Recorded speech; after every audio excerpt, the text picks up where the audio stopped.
Hello everyone, आज हम बात करेंगे DD of mass in a right iliac fossa.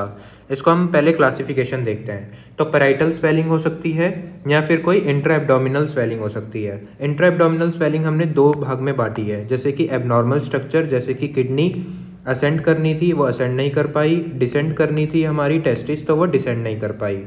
अब देखते हैं नॉर्मल स्ट्रक्चर्स। तो नॉर्मल स्ट्रक्चर्स में इंटेस्टाइन, लिम्फ नोड्स और रेट्रोपेरिटोनियल लिम्फ नोड्स आते हैं और फीमेल में कुछ अदर कंडीशंस होती हैं।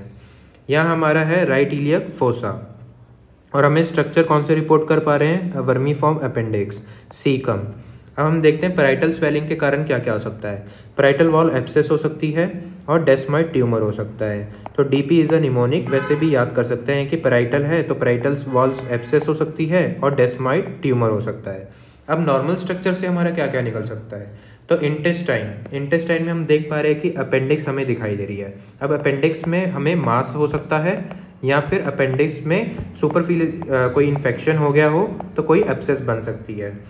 अब हमें पता ही है कि यहाँ पे पियर पैचेस बहुत ज़्यादा होते हैं और लिम्फ नोड भी बहुत ज़्यादा होते हैं, तो यहाँ पे ट्यूबरकुलोसिस होने की बहुत चांसेस होती हैं। तो इलियोसिकल ट्यूबरकुलोसिस यहाँ पे होती है जो कि कंस्ट्रिक्ट कर देती है और ऑब्स्ट्रक्शन लेकर के आता है पेशेंट। अब लिम्फ नोड इधर मैक्सिमम होते हैं, पेयर पैचेस।